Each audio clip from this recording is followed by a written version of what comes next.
Today's topic, Marquetry and Inlays.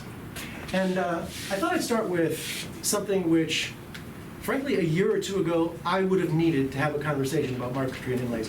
In this community, we have a real mix of experience. We have people who've been doing this for 50 years and know these words like the back of their hand. And the people who are just getting started, coming out of our intro to woodworking class, for instance, who need it explained. And so marquetry is a decorative technique where wood veneers are cut into a pattern and then assembled like a jigsaw. And it's that assemble like a jigsaw that I think is really the telling notion in what you're doing. Cutting pieces that need to really fit together well in order that you create this effect that you want, decorative, scenic, whatever. So that's marquetry, as distinguished from inlays, which are similar, but instead of assembling a larger panel of veneer, this decorative piece that you create is inset in a recess in a larger panel of wood.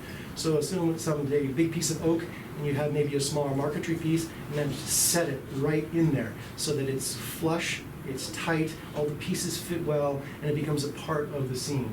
So I'm going to be talking primarily about this and then taking a jump into this to just realize that all we're doing is adding a third dimension. We're adding depth into what we concern ourselves with. Okay, so that's what we're going to be talking about. And I thought it'd be fun, and it's partly self-serving of the association for me to do this, but we have decades of people who have won in an entry category at the Design in Wood. The entry category is marquetry. So this is our photo gallery right here. And if I go down along the left-hand side, there is veneer and marquetry right there. 102 examples in our current photo database. For instance, these are some winners from this year. This is Paul Duffield's table right there. You can come here, and not only can you just take a look at something here. Let's go ahead and look at something that I wanted to take a look at. Oh, this one right there, rather light. You click on the picture, and of course you get the basic facts about that. But if you click on the picture there, you not only get it enlarged, but now you can do what we as people curious about marquetry should want to do. I can double click and I can really go in and see. You can just see the individual pieces and how they went into the assembly of these things. And it really gives you an appreciation for the amount of effort that this person had to put into it and what are the materials that he used in putting this together. And I think that for me, dissecting what some other people have done is really in itself a part of the education. So our Design in Wood is a great place to go see examples. In addition, we have on our website just a regular Twitter feed. We just happened to post this entry in Twitter about our marquetry event of today. And if you go to Twitter, you're able to see people constantly posting new examples of marquetry that they've done. And again, a place for you to find new inspiration or see insights from other people's work. So with that then, as places where you can turn to for more information, let's go on to a discussion of marquetry. So there's this thing about marquetry. You're thinking, oh, all I need is to cut all those pieces and stick them together. Should be a piece of cake. And here's an example. Using software, this is a little unicorn. There's a way to run this into some software and get what's called a center line trace. And basically, it just creates all the lines that you need, such as what you see here. And so you think to yourself, all I have to do is laser cut those things, right? It should be a piece of cake. Well, it turns out that when you trace it, you're getting one line that represents all aspects of the image. And ideally, if you were to cut that out, you'd have the pieces to making your marquetry piece. Well, unfortunately, there's something called Kerf, which we all know of from different tools that we use. But when you are cutting out this, as I'll show you in the expanded version there, our ambition was to get the size piece that was the red lines. But you can tell from the fact that there is some cutting going on that we're actually eating away at either side of this design when we do that cut. This kerf is something that if we're going to do good marquetry, we have to understand, and then we have to be able to compensate for. We need to be able to somehow deal with the fact that this tool creates kerf. And there are a lot of good reasons for kerf. In this case, it can really throw off, and you're not able to get pieces that you can piece together. One thing you need to do is you need to take all of your individual pieces, and they have to be separate. Because if they're all together, as we saw in the last slide, you end up eating into adjoining pieces. So even if I was able to do an offset, so that I was putting the kerf on the outside, so I did get the piece that I wanted, I'd be eating into adjacent pieces. And that's something which can only be avoided if you break your piece apart. So go back to that unicorn that I showed you a second ago. That's a bit of work to take all the pieces in that unicorn and make them individual objects that you can then separate enough that when you cut around the outside, when you figured out how to deal with kerf, when you cut around the outside, you're not hitting any of the other objects. So they all have to be individual pieces. So here are two different designs where originally they were just traced from an object I downloaded on the internet, but then I had to figure out how to break them apart, so I cut them separately. Okay? Okay, with that in mind, I'm now going to transition to talking in terms of examples. And as we do that, we don't jump to the summary, we jump to the examples. So this piece right here, let's bring it up here.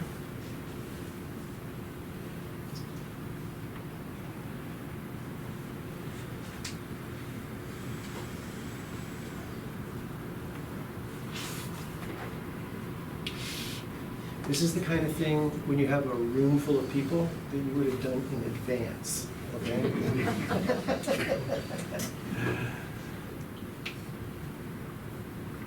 Albums, marquetry.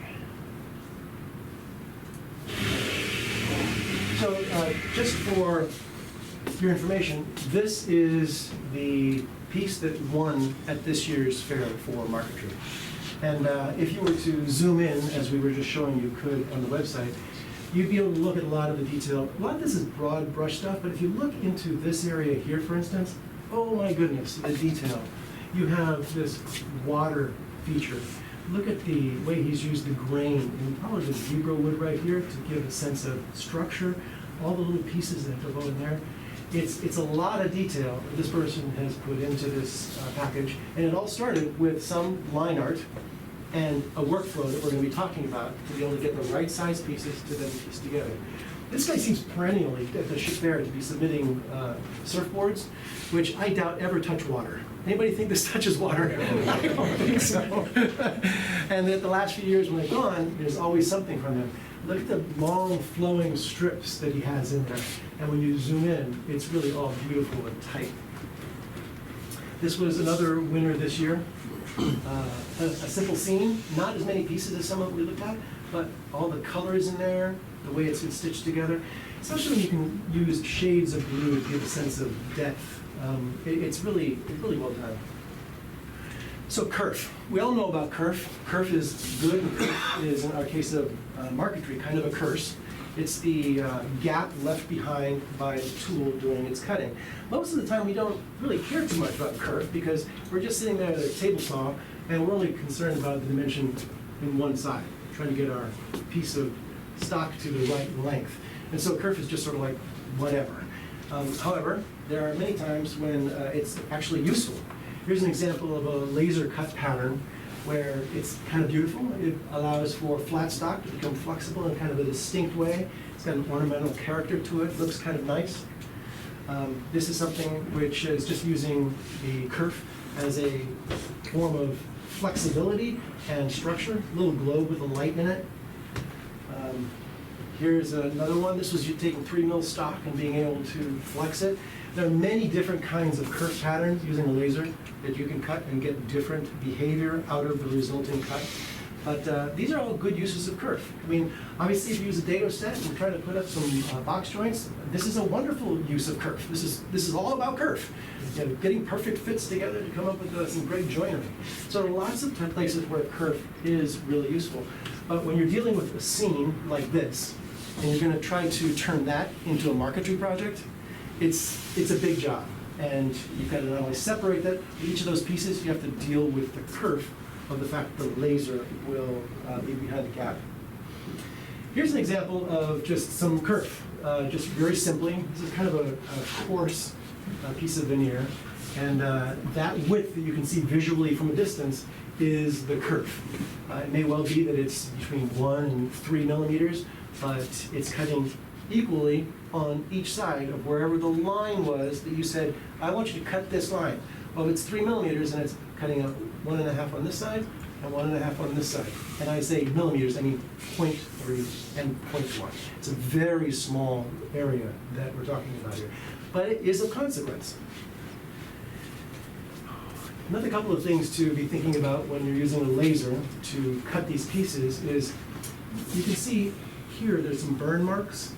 Okay? You can see burn along these edges here. Okay?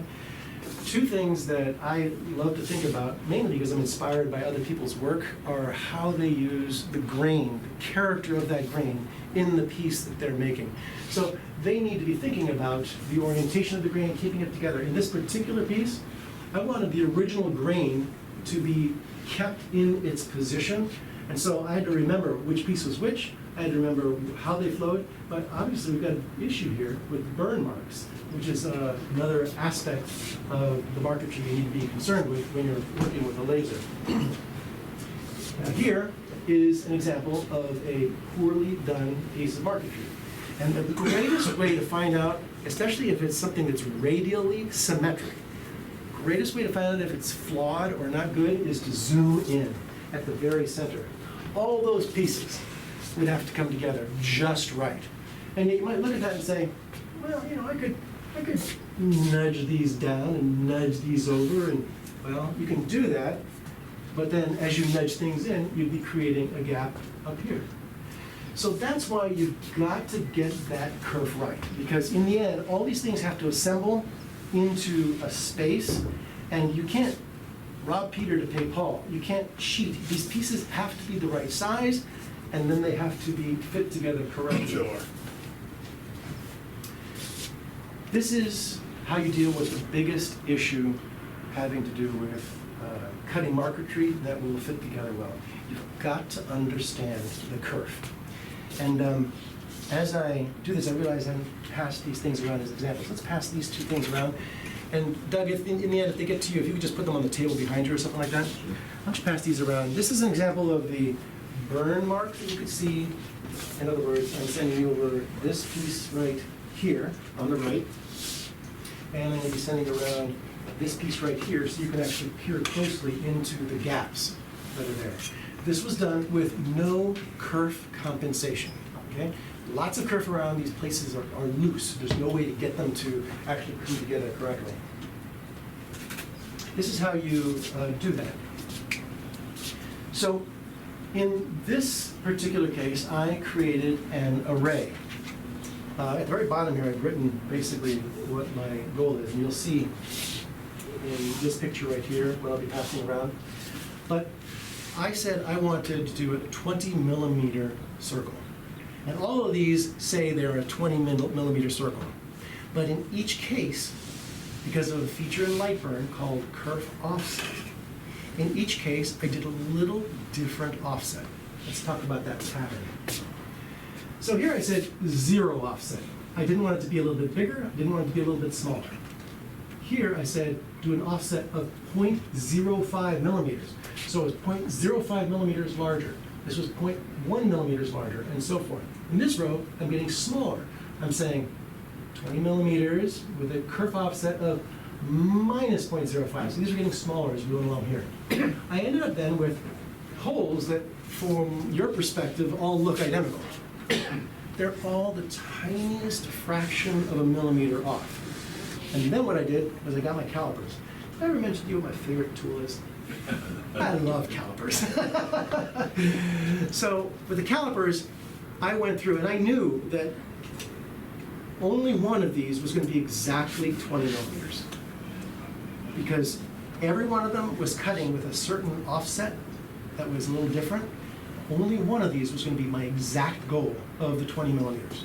So I went around and I found the hole that was 20 millimeters. It happened to be this one right here. Then, these are all the pieces that cut out. I went through trying to figure out which one fit perfectly. Okay? So it was just a plug and play, plug, plug, plug. And then you can see in this particular one, as it goes around, you'll see it. There's just zero kerf in there of any consequence, okay? And so let me tell you what I learned. I learned that in my perfect 20 millimeter circle, which is what I got from my calipers, the piece that fit in there had been shrunk by 0.05 millimeters, okay? Which means on the other side, it would have grown by 0.05 millimeters. So if I wanted to cut every piece so that they filled half of the void from the kerf, in other words, filled from the edge of their material to where the line actually was, then I'd need to do an offset in the positive direction of 0.05 millimeters. That's how you get this result. It is a feature in Lightburn where for every layer, remember, each of these layers is distinguished from one another by the color I've assigned to it, and each of these can have a different speed and power. In this case, they were all the same speed and power. The thing that was different was the function of kerf offset. So you can see here, where we normally put in speed and power, if you look a little further down on vector cuts, there's this thing called kerf offset in millimeters. And then it says outward or inward, whether it's positive or negative, okay? So by my adding 0.05 millimeters to each piece that I would have ended up cutting in something like, where's my vectors?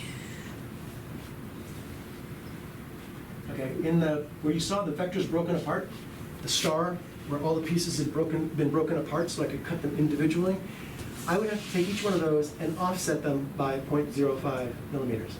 Now, it just so happens that in Austin, we have different numbers. It's 0.3 millimeters, it's the full, so we're offsetting 0.15 on one laser, and the other one is closer to 0.1. It varies by machine. We just happen to have some very nice machines here, and consequently, it's, yes, Dan? I was going to say, it varies by machine. Does it vary much by the wood? It does. Wood burn a little bit It does, more or it less, does. or- And that's just one of those, I'm gonna get to a list of issues at the end, and one of them is that different woods behave differently, and so it's to get perfect cuts across a wide variety of veneers requires a lot of testing. But there is a solution to that, and I'll tell you about that in the end as well. Yes, John? Probably the same question is No. the thickness of the Oh, sorry. veneer. And the thickness and the density of the veneer. Yeah. So do you do a separate trial for each piece of veneer if it's a different wood First off, I try to buy as many veneers of the same thickness as I can. or metal?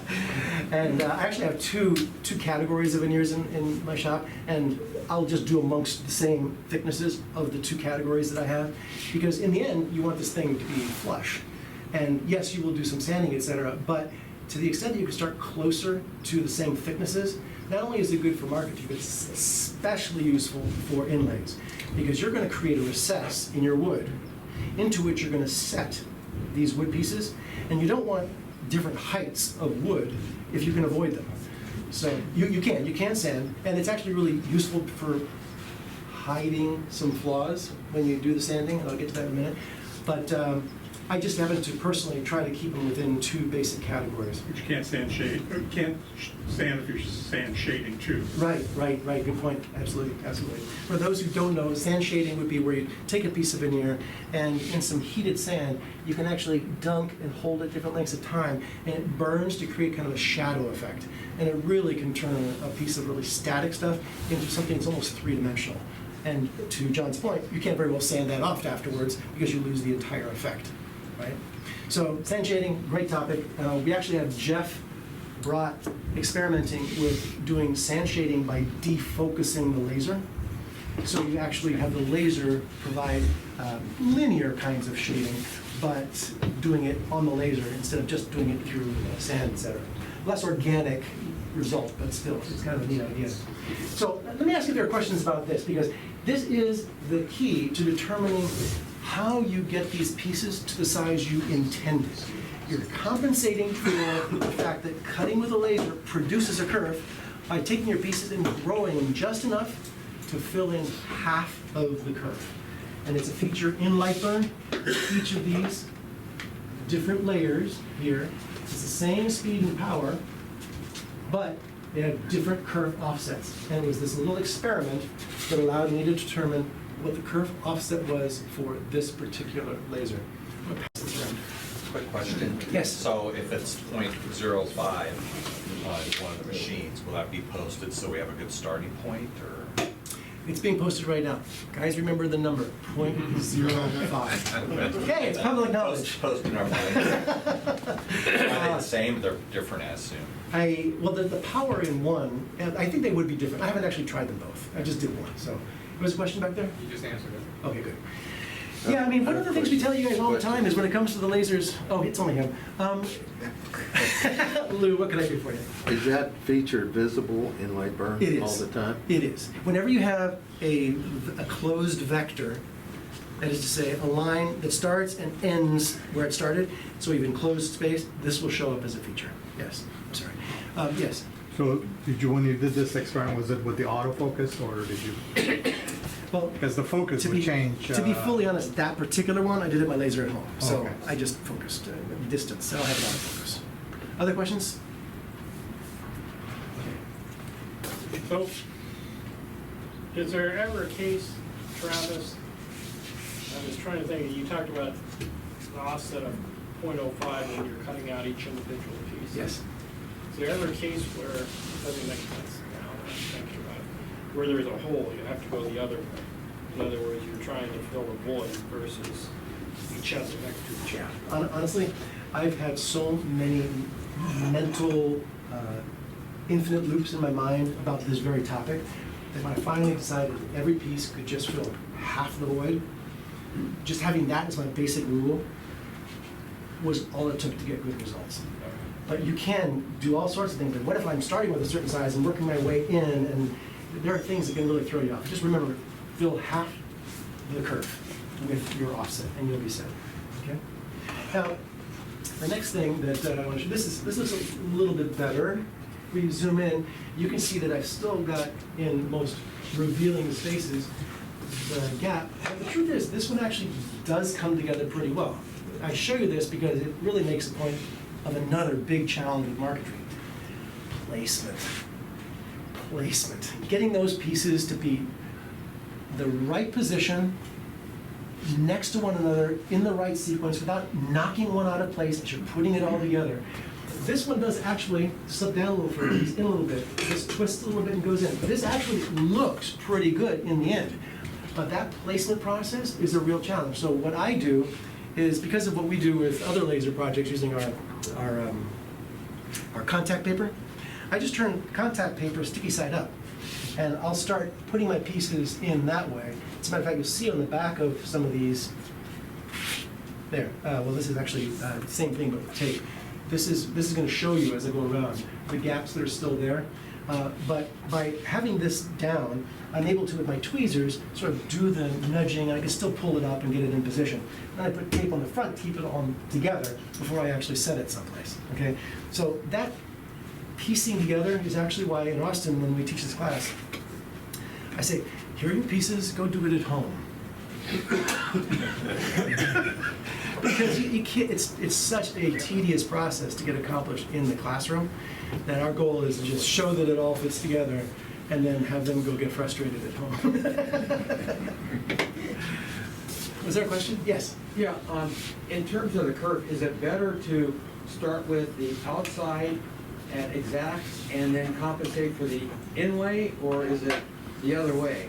You increase the outside by 0.5 and then, or it doesn't matter? It doesn't matter. Okay. Because the laser beam is cutting symmetrically on either side. So if you were finding that it was a 0.05 larger you needed, you'd find that the other side was you needed 0.05 less. So you'd be growing and shrinking the same amount. It's the nice feature of the laser is, well, like any blade, any cutting, it's symmetrical around its center line, and that's what's happening here too. Okay. So this one, let's pass this around. This is making the point that the positioning is difficult to get right. Here's one where the positioning, spent a little more time on it, and frankly, this is about, here you can see the one sheet of contact paper on the back.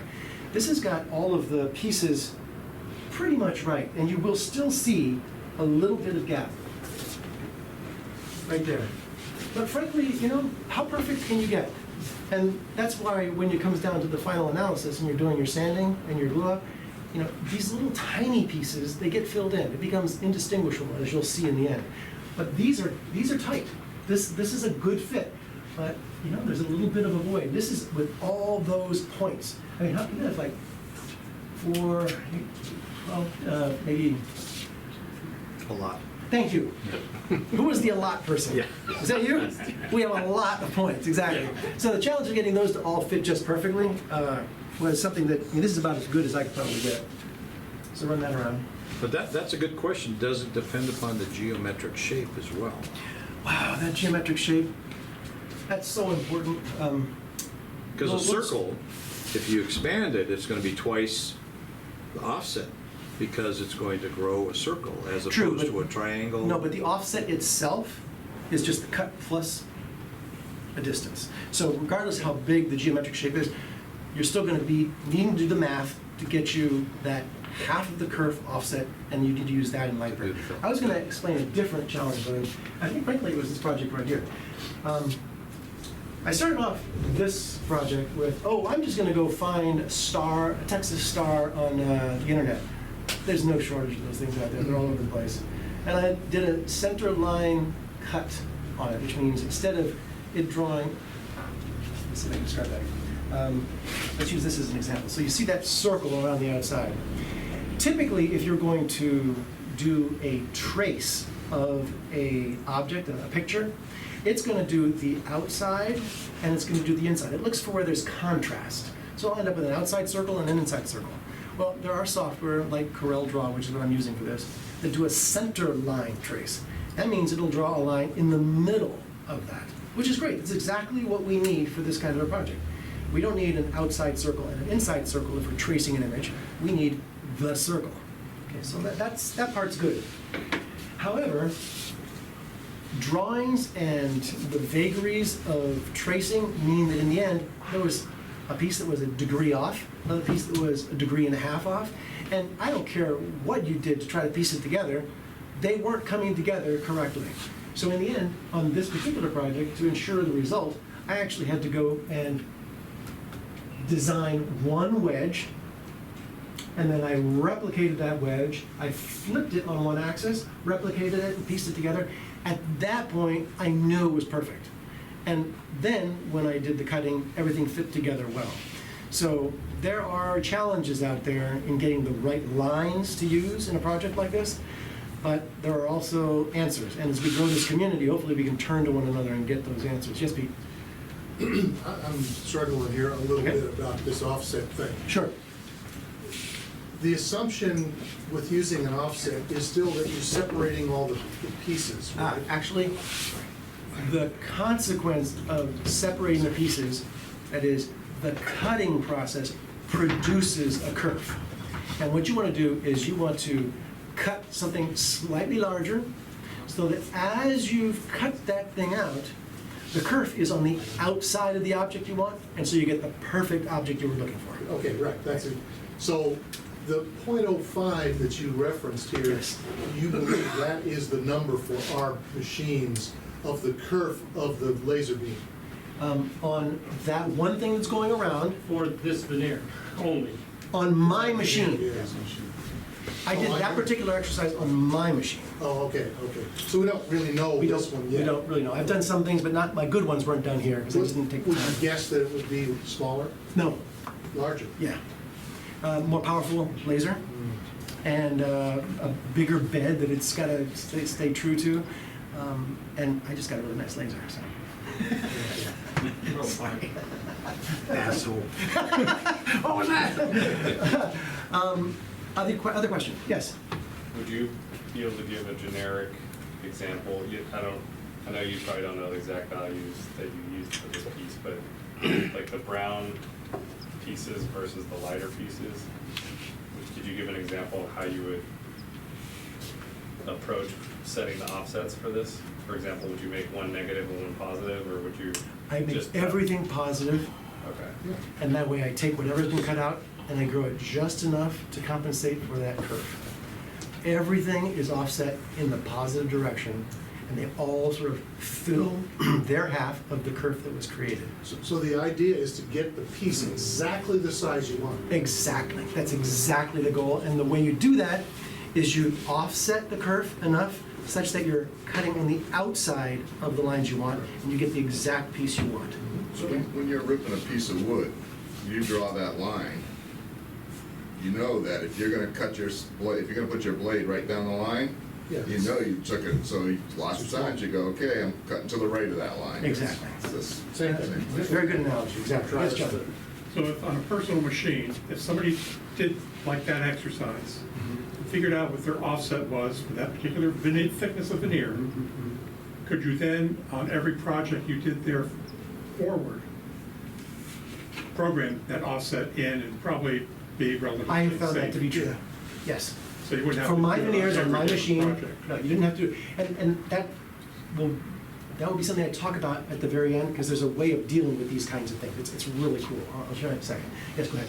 Now, when you're cutting, say, the inside cut on the brown outside Yes. loop, the enclosed part is inside, so you're really going for a negative curve on that one. Actually, they're all positive. Now you're going back Just to think my about, just think about, question. and yet this is the kind of the do loop in your head. You can drive yourself crazy with this, and I understand where you're coming from. In this particular case, if I wanted to cut this out, okay, I'm gonna be cutting out a little bit extra on this side, a little bit extra on this side. But if I'm only trying to cut this piece, then I simply want to move the cutting enough in this direction that I leave the material, I shift the curve off of the material.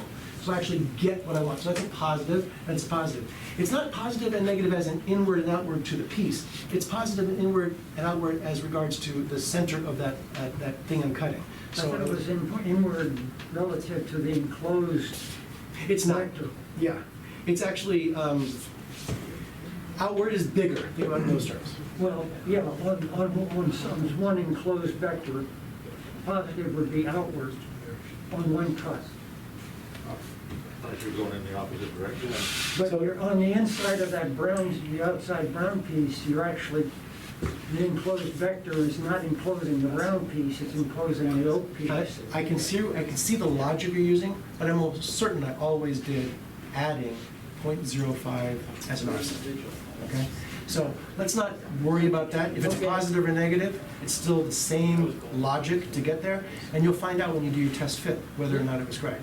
I believe I always did 0.05 positive, but I see your logic, and we should test that. But I think that the plus 0.05 in my case worked. Take the class. Yeah, right. Yes, go ahead, Doug. I've played around with this a little bit, and I have one of these little 5-watt lasers. Yes, right. And the issue I've found hardest is getting the veneer to lay flat, because most of my veneer is, you know, and even if you just have a fairly regular piece, it still will pump some of those pieces you have there. So- How do you keep it flat? So let me deal with two issues, because you also prompted another thought that I want to get out there. How do I keep it flat? Yeah. I have a honeycomb bed, as most of these do, and we just added a bunch of magnets. You can find them as the lid on these lasers goes up. Underneath the glass are a bunch of magnets. And you can position those on top of your veneer on the honeycomb bed, because the mesh is steel, and it holds things beautifully flat. Okay? You may have some really crude veneer I could not possibly get flat, and I probably couldn't use this technique for that. But magnets, and then I do a framing to make sure the magnets won't get hit. And I know that's the best that I can get flatness. Using those magnets will do the trick. Now the other thing, because you mentioned the hauteur, The auteur, you end up having to do lots of passes to get through just about anything, because it's a diode laser, it's not super powerful, and it's just a fact of life. Paul Duffield, as he was in the process of winning an award in designing wood, on his very first Marquetry project, pissed me off. How do you win an award in designing wood on your very first Marquetry project? He looked at me and he said, "You can't do Marquetry on a laser. It's those burns." And I knew what he was talking about. I mean, that made sense to me. I'd seen plenty of my work where I'd seen the burns. So I took it as a challenge. And what I learned from that challenge is that to the extent that you do many passes to cut the veneer at a much lower power level, you end up with much less burn. Okay? So the pieces that work out well here tend to have been done like 4 or 5 passes at a lower power level, and there's much less smoke, there's much less staining, and it just works really well. So I timed myself, and I went from, I'll show you the project in just a second. Actually, I'll show you now. This right here was, Paul Duffield sent me the email, and I said, I take it as a challenge. So I did a bunch of tests, and I found that multi-passes was possible. Went and found a design, did that tracing function, did it on this, and this is the result. Okay? So you can very definitely do cutting without staining, and this was a slide I was going to use as a transition between Marquetry and Inlays. But the second thought, where the first one was the magnets to hold it flat, the second thought was the idea that you don't want to just take a single pass to cut it out because it generates too much smoke and you will end up with staining. And yet if you can do a much lower power level, and I bet your fans are about to come up, right? No? No, I just wonder, are you talking about the smoke on the surface or the smoke on the cut edge? Yeah, it's the smoke on the surface that I'm talking about, where once it's all pieced together. And if you look at that, you can see the edges are dark. Yeah, so that's what I'm wondering about, is the Yeah, edges, and yeah. the cracks between them. And that I've actually shown people who do marquetry, and some people like it because it really gives definition that they have. Other people say, no, that's evidence that it was done on a laser. So, you know, two different perspectives. On the hardboard tour, they don't have a metal honeycomb base. So you can just put a piece of metal down, just any piece of metal that's flat, and the bed is level, and just use magnets. You can put it on. Would you put the whole veneer on like contact paper on like on a piece of MDF and then Yeah, I cut flip the it? corners over and put it down like that. Well, I mean, just contact paper, the whole veneer piece on a flat piece of MDF. Yeah. And then cut it and then just pull off the pieces with a tweezer afterwards. Could do that. Yep. Yep.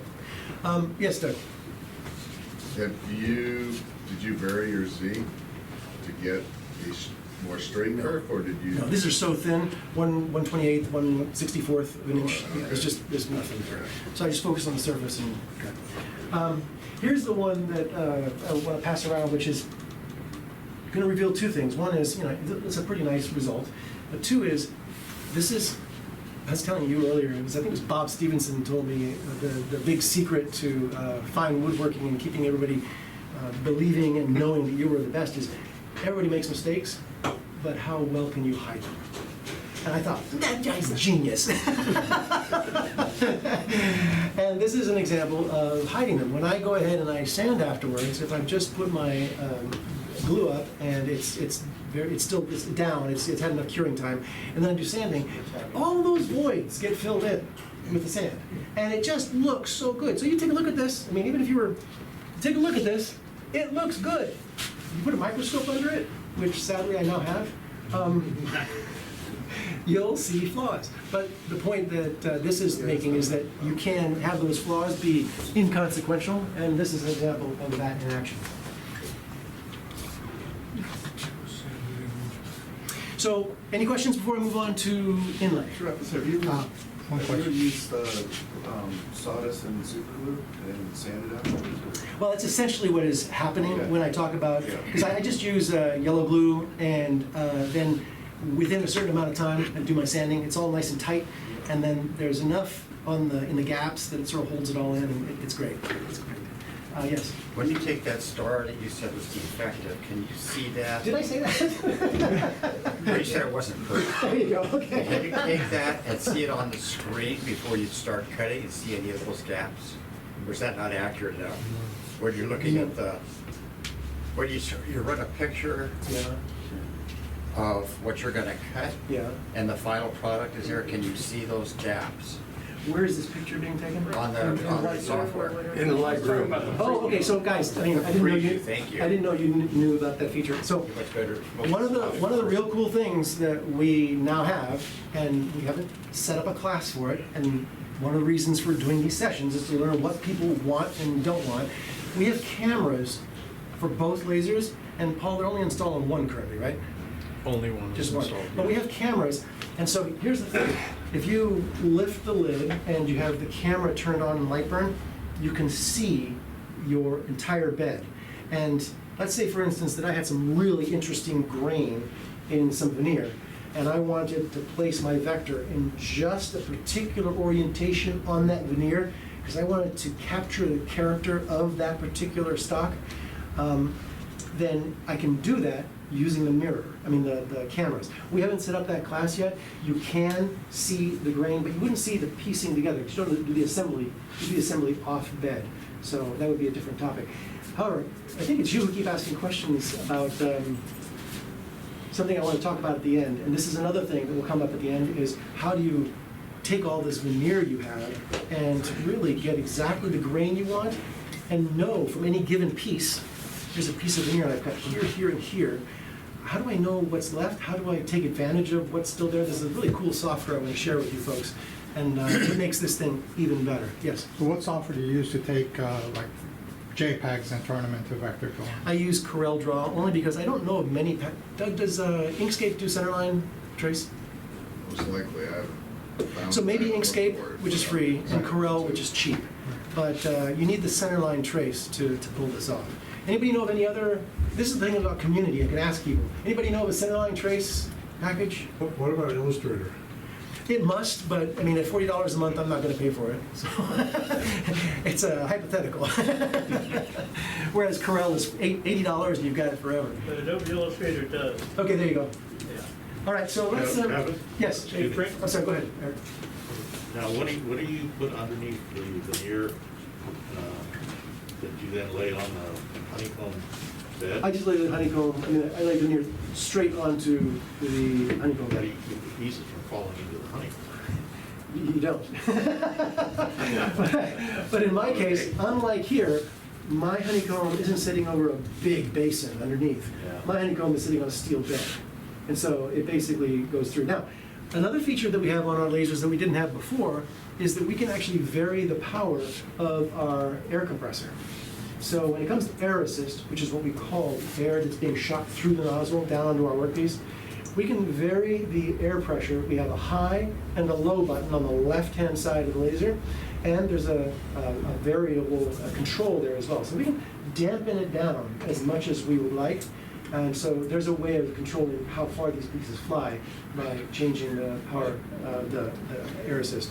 Any other question? Yes? I don't have a question, Travis, but since you brought it and I'm a senior, so I'll forget. It looks like I'm not the only one in here that's a senior. But relative to the camera and the ability to do things, Wait, let's take a quick pause. Could you just share with people your story? Bill and Ness, just tell them real briefly about this challenge of yours of doing your 3D milling on this thing. Just take a look at this, folks. so this is just a cribbage board that I did. Just a cribbage board. Just a crew. Cribbage board I did, this is the lid for a cribbage board. For the cribbage board, I like the way the colors came out and everything. But the holiday gift sale. But that's not where I was going with this. I brought it up because he brought the camera up. And the things you can do with that camera are pretty impressive, because I forgot to put the little 15-degree V-bit, and it would have chipped out anyway, to put Semper Fidelis here in the banner. You guys see how small this banner is, right? So I said, darn it, let's see how good my camera is on my laser, because I have what he has, like a like over here, camera on the laser. So I snapped the picture on the laser, and I focused the font, which is a small single line font that I now know how to use because Travis taught me that. And I was able to engrave it on that little banner and have a perfect location simply because I had that camera and I could actually focus the text right on it and see where it was going to go and how big or how small it was going to be. Guys, that should be minor league mind-blowing. So that's the advantage when we say we put these cameras on here. I've had problems off and on because of calibration. You got to get it calibrated good. But once it's calibrated, it's pretty impressive where you can put something. Thank you for that. That's great. I consider that an unexpected sales pitch for a class with the camera. Thank you very much, Rob. It's just that I just done it. I just was amazed how I could Well, get it was good for the sale until Gary just broke it. Did you do that? So, guys, this is the piece I showed you earlier that is that challenge that Paul Duffield gave me. And I brought it as an example of a piece to transition into inlays. The reason I consider it a transition to inlays is because when this comes around, feel the different thicknesses in the veneer. Okay, there's a distinct difference here. So if you think about the outer piece of veneer as the larger piece of wood that you want to lay it into, the depth that you etch, which is what we're going to get to as a topic here, you have to etch a recess into that wood for the veneer to sit in. And in this case, it would have been a little too proud. Okay? And I wanted to show you this and also to tell you about my story of Paul Duffield. So here's the piece. We'll just pass this around. To the point you were making about the definition, you can see that that edge is not something that I have personally found a way of getting away from. But I've had people who really like what they see when they see that. However, on the surface, we've got a solution with the multi-pass and then the light sanding afterwards. Okay, so as I have alluded to on a few occasions, when you go from marquetry to inlay, the real difference is now you have to deal with a third dimension, which is you've got some stock into which you want to place the veneer. And so now this third dimension needs to be addressed. And much like there was a kerf when you were cutting out in the 2 dimensions, so too whenever you etch, you're burning off a certain amount of wood and creating a certain depth into which that veneer could go. And there's a nice feature in Lightburn that allows you to do these arrays automatically. And so I just simply set a beginning and end speed, a beginning and end power, and how to create this array for me. And using calipers, did I mention what my favorite tool was? Yeah, using calipers. Phillips screwdriver. Phillips screwdriver. Using calipers, I was able then to, using the tail measure, be able to figure out what the depths were in each of these.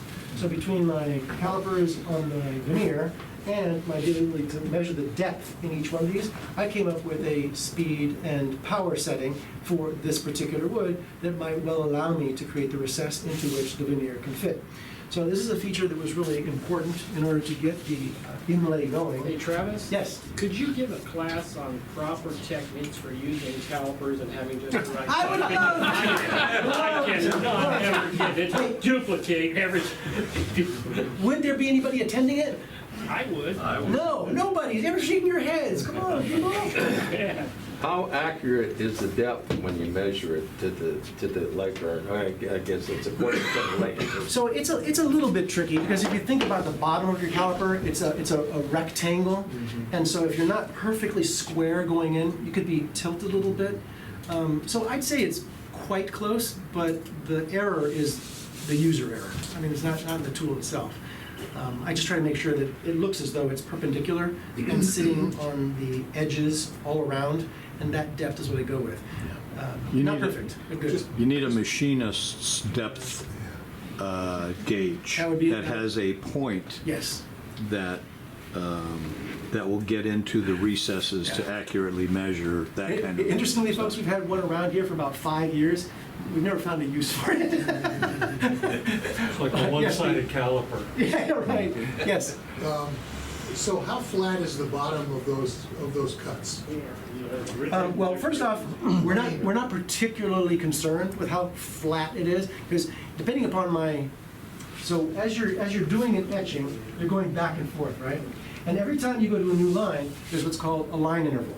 So if you want it flat, you would simply make sure that you were trying to get no overlap and no gap, and you'd end up with the smoothest bottom. But I don't really put that much effort into it. I sort of go with the default of what the beam is, and I go over 0.1 millimeter. It's probably a little bit rough down there, but I don't care. My veneer is not that perfect anyways. So after the sanding, everything should be flush and would be okay. And in fact, you need a little tiny bit of For glue, space yeah. for glue. Yeah, absolutely, absolutely. There was another question? Yes? Speaking of which, when you do it that way and you're burning all those fibers, is the glue really sticking well? It does, because when you see that going around, it's not until I really start to char this baby that you really have issues with glue sticking. Everything up through most of the cutting is getting a pretty clean bottom, and so there's no loose coal or chunks of wood that are gonna come off. It glues up pretty well. So no prep, you don't have to do any prep really, for that surface to glue into. No, nothing. Other questions? No, okay.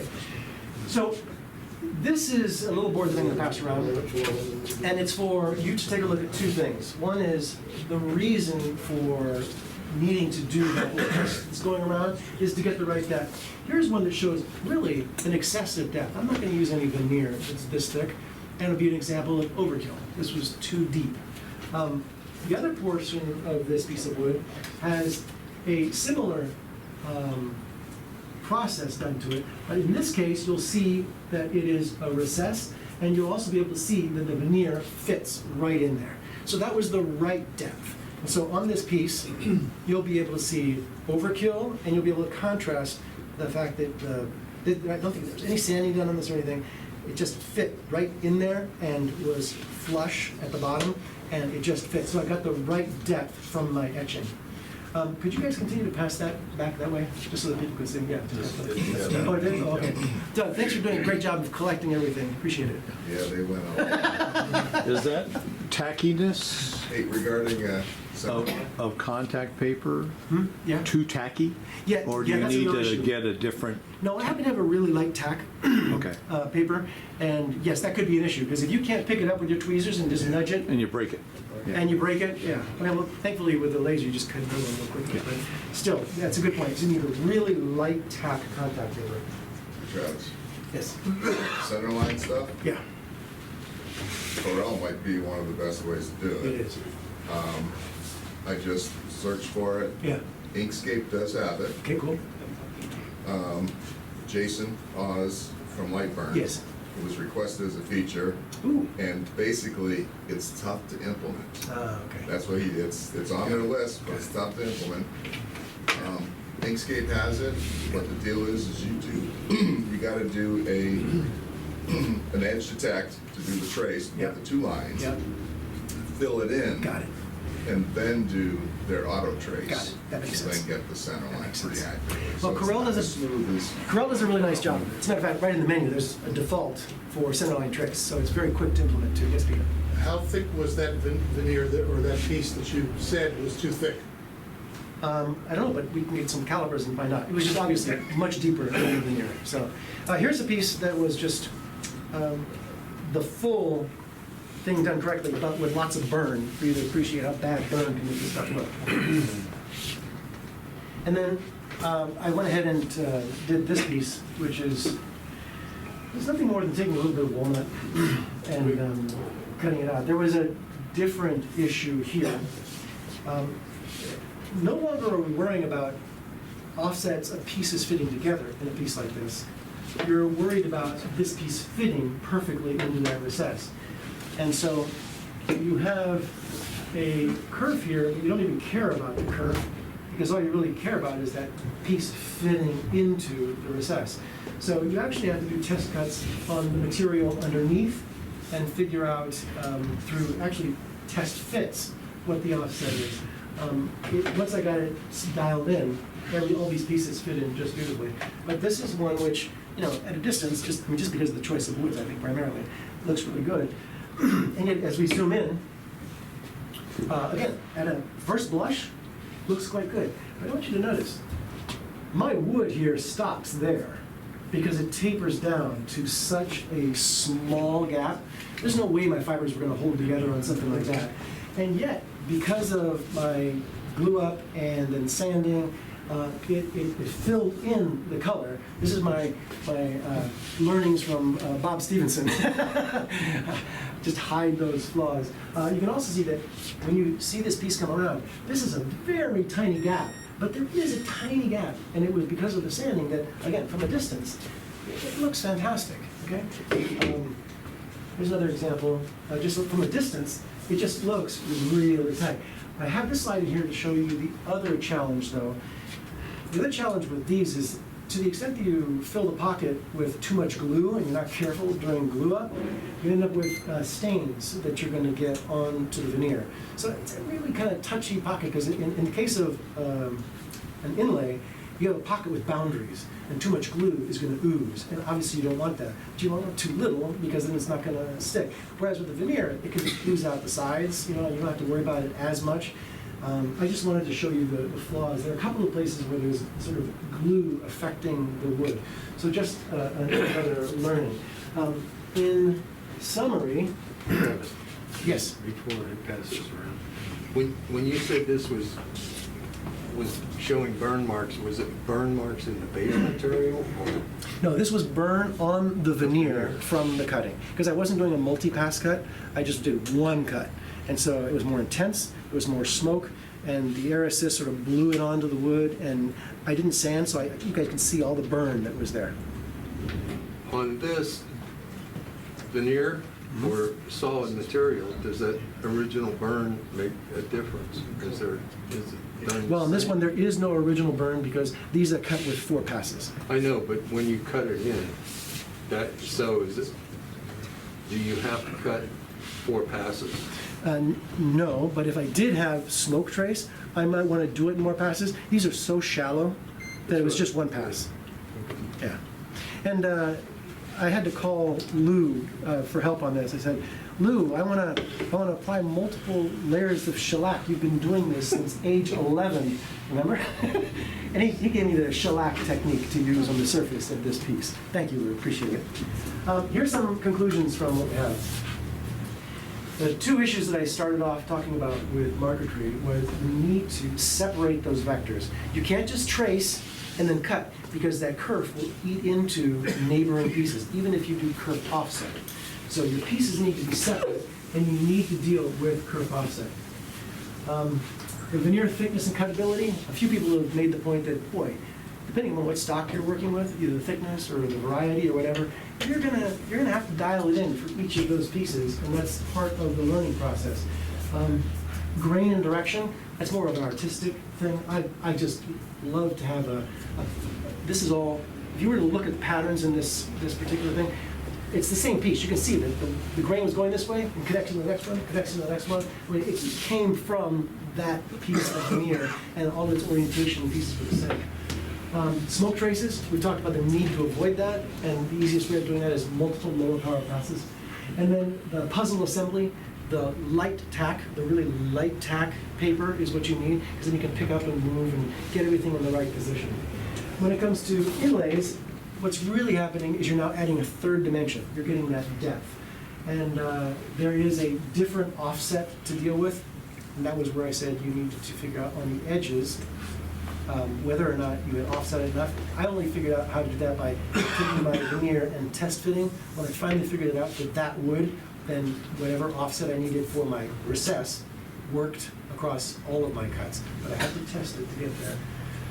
Dialing the etching, that was that array that we had, the box that did all the different speed and power tests. Testing the depth with my favorite tool, which was caliper. Thank you. And then the caution with gluing up to not leave any glue stains on the surface. Any questions? Yes, Rob. You're probably one of the best at this, Travis, and that is using the SDFWA forum thing to put in. Well, Doug and me. Yeah, but I'm just saying there's a few of you that are really good. I can't even figure out how to send an email. Doug tried to tell me how to send an email. I didn't even understand his lesson. His directions, how far out I was. But what I was getting at is the contact paper or other things, for example. Part of my problem when I'm learning is people say use low contact. Well, low contact to me means super glue to somebody else, or where you go get that from So, did you put that was a long way of saying, did you put a link or something on there? It would be good for all of us I didn't. to do like you do about putting links of certain products that we said I this can, works. I can, but the way I found it originally was just searching on low tack contact paper in Amazon. So like I said, I've done like medium tack, and next thing I know, I get something, I can't pull anything Right, off. medium tack is a little deceptive, isn't it? Or It's low pretty tack. yeah. So I'm just saying, if you can put a link to stuff you know works, and I'm actually pitching this to everybody. That's the point, yes. I'm pitching it to everybody. If you find something that works for you, if you just drop a line, and there's a few people in here that are pretty good at that. I know Dave Collins is good with sharing information. I know Doug is really good at sharing information. If you can do that, even if I can't figure out how to email you back, I can at least follow that link. So, let's pick up on that. Anybody ever go to this site or heard of it? Okay, this is our website, okay, people? And this is stuff that's useful. Inside of this website, if you look at community, the first thing that's there is forums for woodworkers, okay? You click on that, and it takes you to this, which is a discussion board. In here, for instance, I was talking with Paul Duffield. Paul Duffield. And he wanted to figure out how in the world could he take his intro to woodworking students and continue the dialogue with them after they've left. Well, he found that we have this fundamentals group that we started with Doug back when we had the fast start at the general meetings.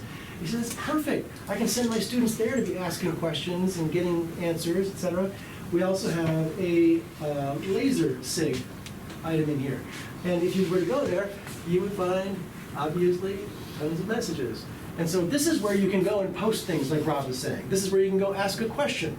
This is where you, and it's easy, it's right there. It's on our website. It's item number 1 in that menu. Yeah, but you better figure out how to save it somewhere special, because, like, I'll see something, oh cool, I got a good place to go. And then when I go back, I don't care. I'll search laser, SIG, whatever, and I can't find the dang thing, no matter what. And then somebody will say, yeah, it's right here. Like, I was trying to find David's 3D test, and I would have swore he posted it on there. He said, well, it's just on the forum. No, I went there, I couldn't find it. He sent me a link. Oh, okay, there it is. How come I couldn't find it? So, a couple of things. For everybody's sake, just remember that it is just within the menus of our website. Simply going into the community and clicking on forums. Okay, and now once we do that, to your point, how do you find it? Well, what I personally do is just search on the keywords.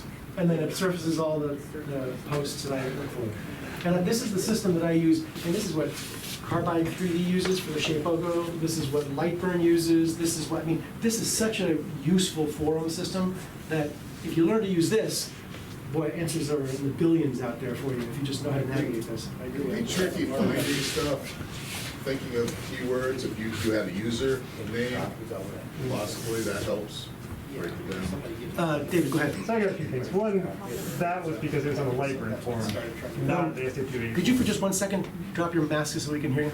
Yeah, so I was gonna say that was on the Lightburn forum, not the SDFWA. That's what got me in trouble. Looking there. 2 forums. Yeah. They look the same. They do. Yeah, They look identical, yeah. Yeah, and the next thing was, what kind of glue were you using for the inlay? I was just using Type Bond, I think, 1, the original. Yeah. Yeah, so I was gonna say, one of them yellow glue. stains more, right? Yeah, it does. In hindsight, I probably should have been more careful and probably used the glue that didn't stain as much. Yes? I was gonna say, maybe one suggestion for the staining and maybe the smoke is to put a little bit of sealer on the veneer before you cut it. Yes, good idea. And You then- know a good sealant? Shellac! I'm sorry, what was the comment? The idea was Seal the veneer before you cut it. Right. And before you put it, so that way the glue won't, you can wipe it off more easily. much more readily. It'll come off. It won't penetrate the grain. Yeah. It's a technique used in epoxy inlaying stuff. So, guys, just so, I know that there are those who don't want to spend any more than 1 hour with us, so I'm just going to go ahead and try to wrap up relatively quickly, and then we can continue with the Q&A. However, I respect David a lot, so if you have a question or want to make a comment. Yeah, one final thing Yes. is, have you done the procedure that's effectively V-carb inlay where you use aluminum tape put the veneer on it and then engrave as opposed to cut. Yes, I have. Because then you have to have a kerf offset if you do that. Yeah, and that was my very first project. Was a stone brewery coaster. They're just simple objects, yes, it's something worth. You want to do a presentation on that at some point? Well, I was just wondering Yes, if the I have. workflow ends up easier or if the It wasn't that I downsides recall. become too The bad. downside of the aluminum and all the pieces, I didn't find it as easy, but it was a technique that I read about. That was 5 years ago, so it's been a while. Never Anyway, mind. let me just bring this. Yeah, go ahead. On that, 'cause I do air conditioning and I use aluminum tape. Can I use that aluminum tape and cut it on this laser? Yeah, I mean, aluminum is just going to reflect the light. Right. It doesn't have any positive or negative impact. So if you wanted to hold your pieces down by putting them on aluminum tape, you could. And as long as it didn't damage your veneer when you were pulling it off, it's all well and good. But let me just deal with this, which is, there's a package that for as long as it's been around, I've been a fan of, and as long as it's been around, I've never used. Why? Because it's only available as a plugin for Adobe Illustrator. But this is a package that is designed for doing veneer. It is automatically taking advantage of your veneer inventory, because you scan every piece of veneer that you have, and you keep track of that. It deals with the Kerf Offset and a lot of other things that are distinct for inlay. This is probably my favorite. So here we have the design wherein he wanted to have this wood used in those two places. And he looked at his veneer that he had scanned, and he chose exactly where he wanted those vectors to be cut. And he was able to do that because of the laser that he had. And then he used those in the piece, but here's the thing. Your entire inventory of veneers is kept in a library, and every previous cut you've made on that veneer piece is kept track of. So you know exactly what grain is left on every piece of veneer.